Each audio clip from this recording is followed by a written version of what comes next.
Okay, so this is a brief talk about learning designers and how they can work with academic staff.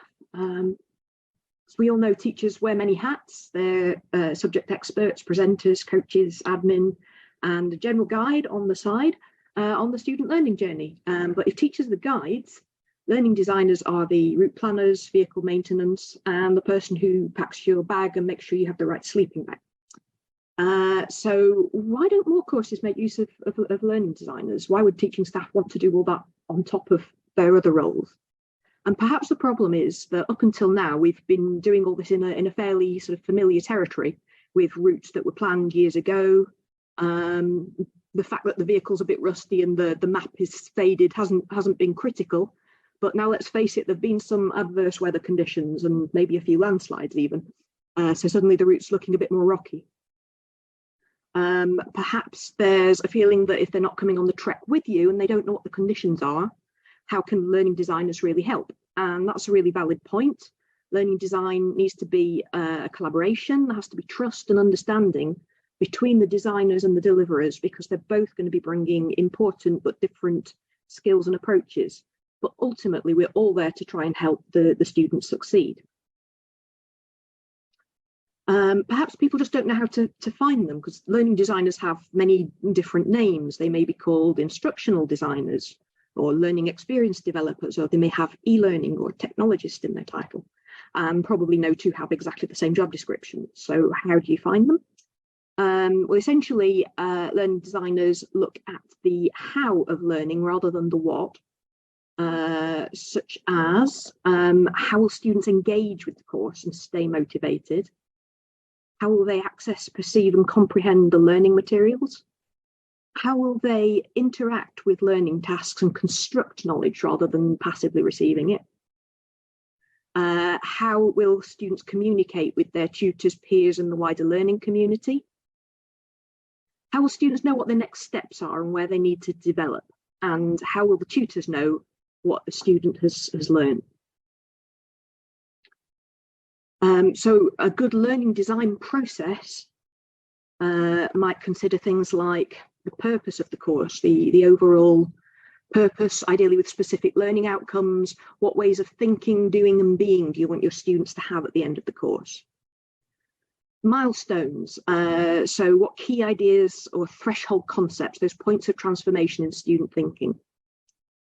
Constructive alignment between the learning outcomes, learning activities and assessment activities. And if things aren't aligned, then can they be removed? Should we be taking that extra loop if it's not on the itinerary?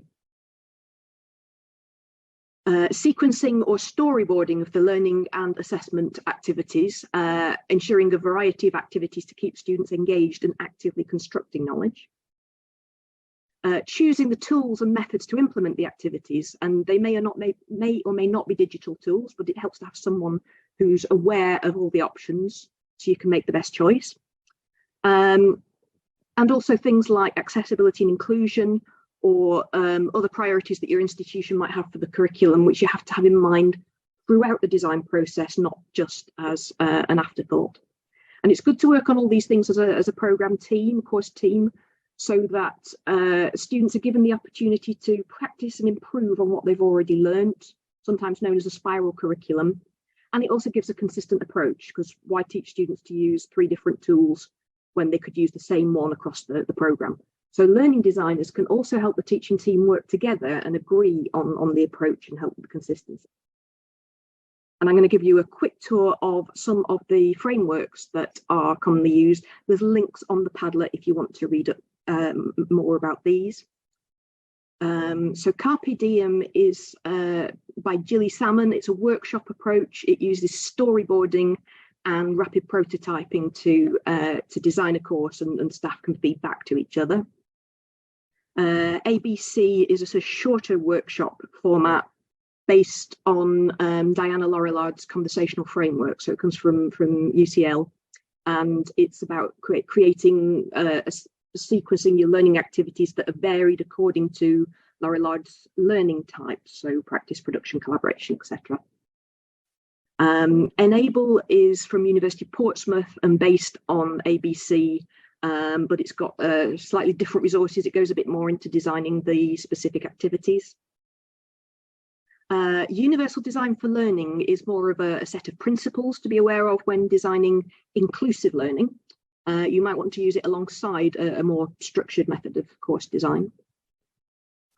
21st Century Learning Design Framework from Microsoft is about embedding key skills that learners will need in the future, and provides rubrics to help you judge how well a given learning activity or lesson will develop these. And there's no doubt plenty of others. But it's all about designing, being mindful of the choices that you make when creating a course and considering how that will improve the learning experience. And know that you don't have to do it alone. You can't be an expert on everything. So work together with your teaching team and make sure you include a learning designer. Thank you. Thank you very much, Beth. Yeah, show some reaction. Wonderful. So we got about 7 minutes there for questions on all three presentations. Or we finish early and have a longer break. Any questions to any of the presenters? And Beth especially is the last one.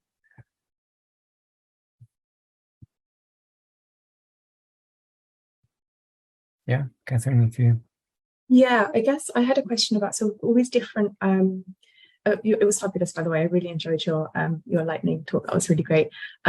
These different kind of, I don't know how you'd call them, different methods or workshops or different ways of doing them. Do you think there's a way of picking one that's going to be like the best for you, or is it more pick one and just go for it, or is it pick the bits from different ones? How do you go about it? Because I see them all, I think, oh, they all look great, but which one do I do?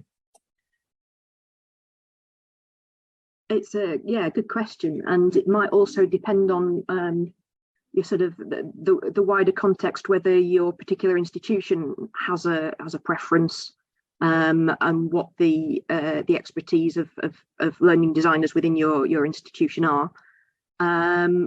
Personally, I like to pick and choose. I like to know lots of different techniques and sort of have a feel for what's needed in the room at the time.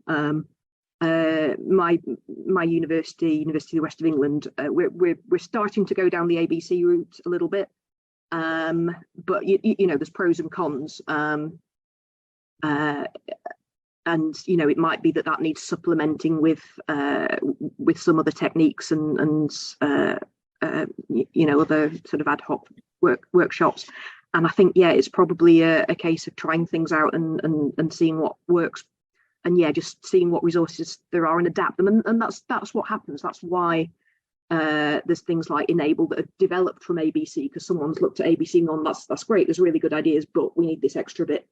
So I think these kind of things will just sort of keep growing, and people will come up with different versions of them.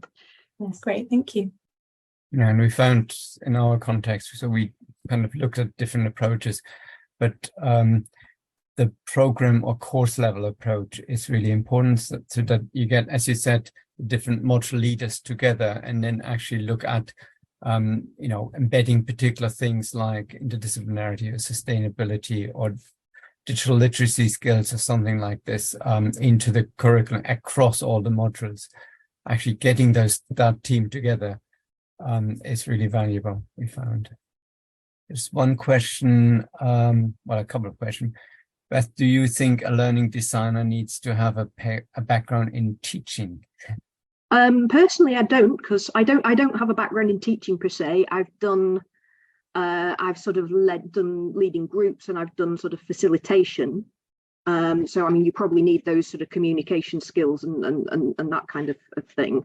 But formal teaching, I haven't done any of, and this is why it needs to be a partnership, because I think learning designers can offer a different perspective and new ideas, but ultimately, obviously, it's going to be the teacher on the ground trying those things out, and learning designers need the feedback from that to see, how did that actually work? Did it do what we thought? And if not, let's get together and rethink it and try something different. Yeah, I share that. I think the learning design is often the facilitator, and you have different experts in the room from student services, let's say from the library, the learning technologists, and of course the course leaders, and sometimes the learning teaching lead of that particular faculty. Which framework is most effective in promotive active learning, or which LD learning design technique?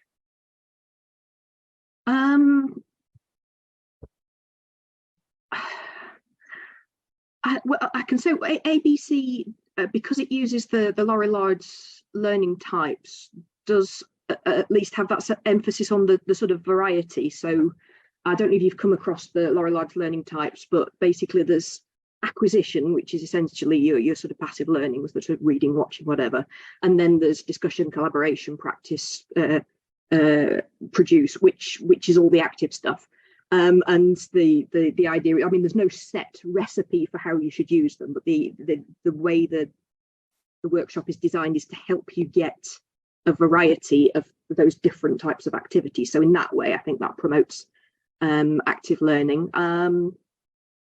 The Microsoft framework is the sort of rubrics for that are very much around students being active and having to actually do things. It's a skills-based framework, so that's very active. So they're all, to some extent, I think, you know, they're all about sort of good pedagogy, which is going to involve active participation of the student. So yeah.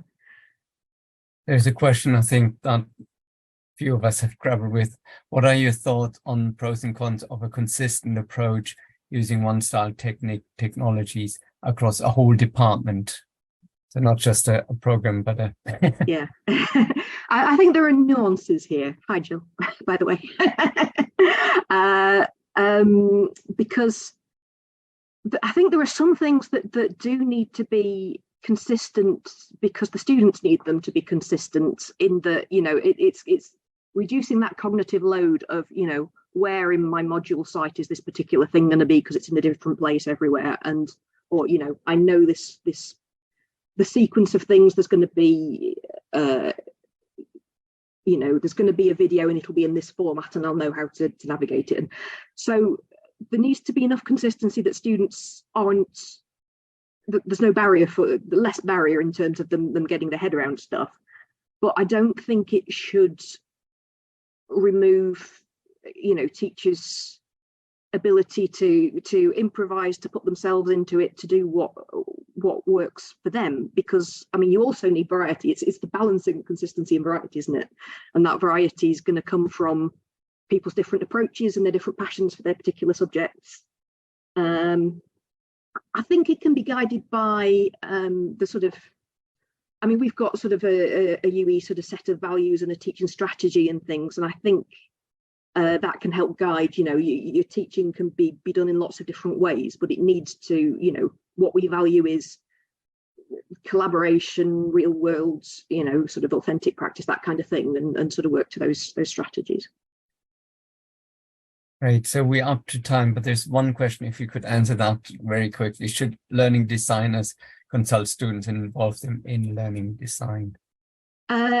Yes, I think wherever possible. It can be quite tricky, I think, to get feedback, and particularly get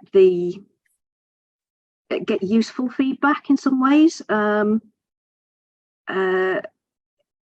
terms of, yeah, the specifics, you know, if you're trying a new tool with students, do you want them to feedback on how it helped them communicate or work together or whatever? Or if you're not careful, they're just going to feedback on, you know, the technological problems they had with it, and is that what you want? So I think there's an art to getting useful feedback from students, but you know, students definitely need to have a stake in this, and you know, if we're going to be sort of research informed, there's no point sort of doing this stuff and then not finding out what the results are in terms of how students work with it. But it does need to be sort of looked at sort of quantitatively as well as qualitatively in some ways, because what students report their experience as might be slightly different from, I mean, in terms of the fact that active learning is hard, it makes students work hard. They often don't like it, so they might not report such high satisfaction, but they might get better results. So there's all those kind of things to bring in mind.